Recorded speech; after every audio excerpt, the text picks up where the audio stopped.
First and foremost, all thanks and praises unto our power, Yahweh, Bahasham, Yahweh Shai, Bahasham Wa Rakah Kwadash. Peace, blessings, much respect to the elders and the apostles of Great Millstone, on down to the rest of the elders who rule well within Israel. Salutations to the hopeful elect throughout the four corners of this whole entire earth, no matter where, whom they may be, or what they may look like, pushing out this purified truth. To the rest of the church who believe as well, you men who may not be teachers or prophets, you women, sons and daughters also. The water to Yahweh Shai, because without him enduring and going to that cross for the nation of Israel and the nation of Israel alone, none of this would even be possible whatsoever. Okay? In fact, I'm going to come back to this scripture that I have in the chamber. I want to jump to, I believe it's in Hebrews chapter 10, will be a good place for me to start this lesson. Hebrews chapter 10 and verse 31.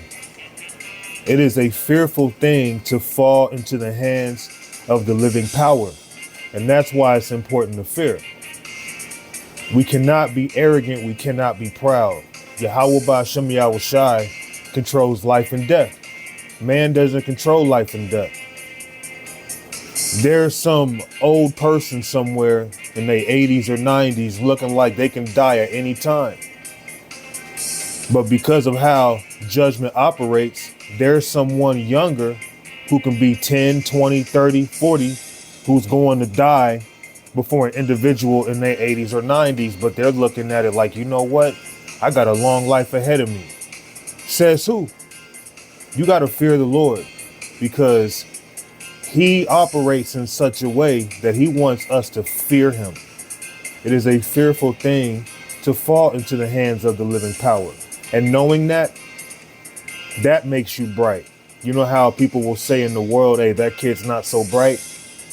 If you don't fear the Lord, you're not so bright. But call to remembrance the former days.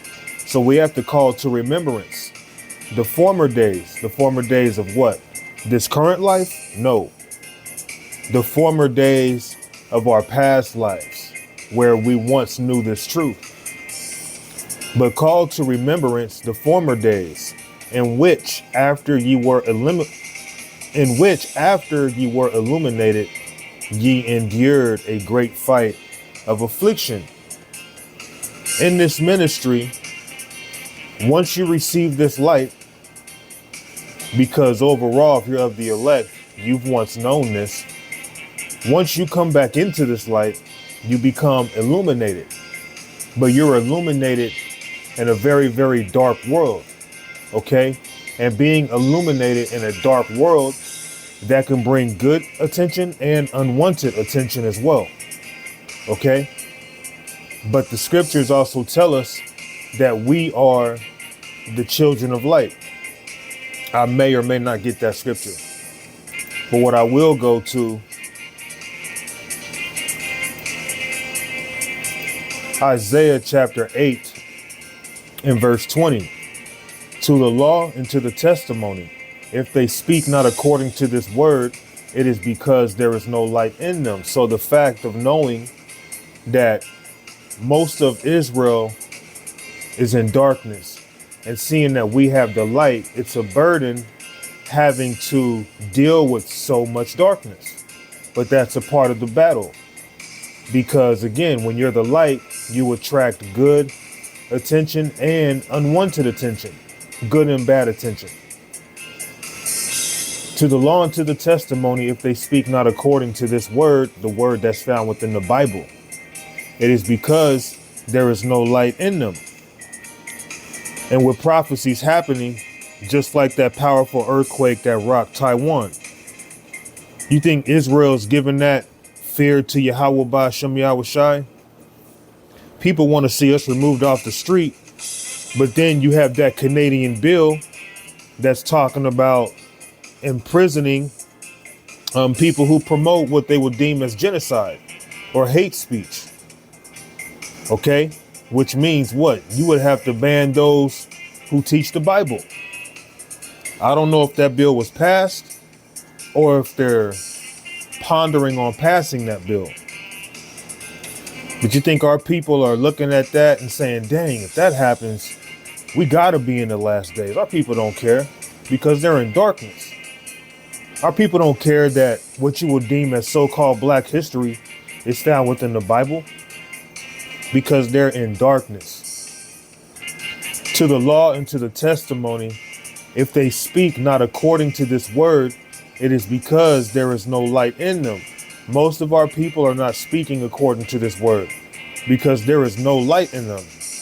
But we have the light. And that's a part of the battle, dealing with a bunch of people who aren't that bright.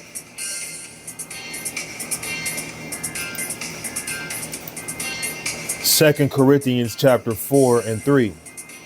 But if our gospel be hid, it is hid to them that are lost. So we're not hiding the gospel because of us not teaching. In fact, we're out in the open with this gospel. We're not taking this truth, doing lessons in the basement, and then not even bringing it out on the streets. We're out in the open with this gospel because the true men of the Lord are not going to be ashamed of this truth. But if our gospel be hid, it is hid to them that are lost. That's why you'll hear Elder Apostle Gabar every now and again say this thing of ours. Because this gospel, our gospel, this thing of ours, if it is hid to those who are not illuminated by this truth, those who are in great darkness. Because the light is shining openly. We're not hiding it whatsoever. Let's go to Matthew chapter 5 and verse 15. In fact, let's jump back to 14. Ye are the light of the world. A city that is set on an hill cannot be hid. So we are the light of the world. Speaking of those of us within this truth, we are the salt of the earth. The Lord has it to where his true believers are going to openly show that they are with him. They're not going to be ashamed of him. Now, we do have accounts of men of the Lord falling short, but nevertheless, that's where mercy comes in if you are of the elect. All right. Ye are the light of the world. A city that is set on a hill cannot be hid. Neither do men light a candle and put it under a bushel. A bushel, it's not speaking of the bushes. A bushel goes into like a dry measure. Let's say if I was measuring grains, that would be a dry measure. Or even to simplify it more, if I was measuring pears or apples, that would be a dry measure. We're not taking this truth and hiding it under something. We're out in the open with it.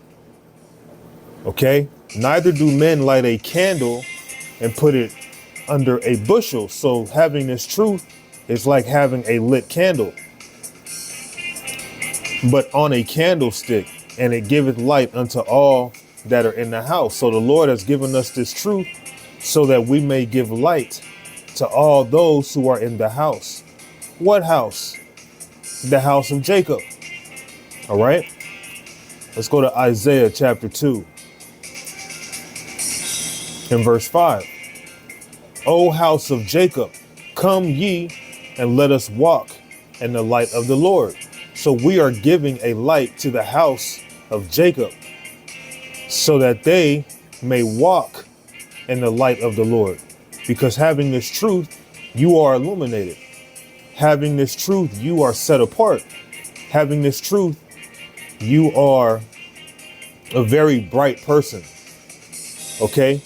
And this truth is causing your face to shine, aka it is drawing you attention. And sometimes you may not want to be put out there like that. You want to be just chilling in the cut, but people are naturally drawn to you because you are the light. O house of Jacob, come ye and let us walk in the light of the Lord. So the house that we are giving a light to is the house of Jacob.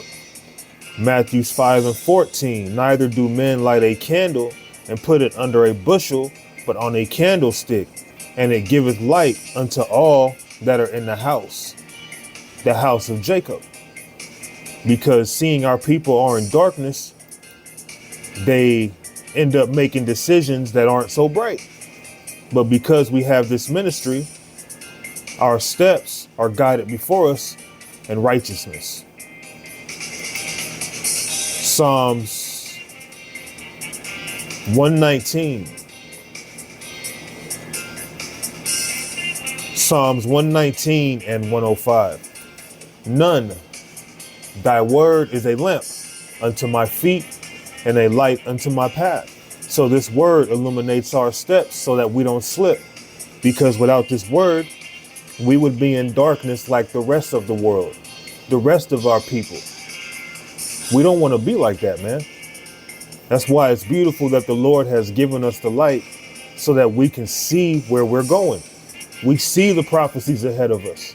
We understand why things are happening the way they are, because the Lord has given us the light to see ahead of us, to see forward, to be visionaries.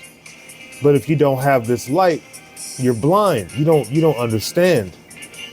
It's like you're void of understanding. Thy word is a lamp unto my feet and a light unto my path. And that's why it's important that we bring this light to the house of Israel, because our people are stumbling, fumbling, and mumbling within the house of Jacob because they're in darkness. But those who are of the elect are going to eventually come across the light so that their steps may be guided. All right? Let's touch on Baruch.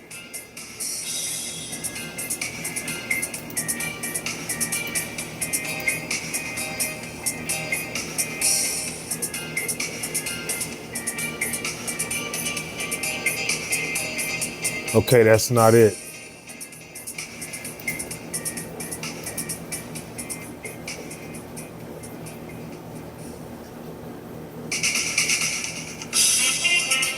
I'm trying to think of where the scripture is.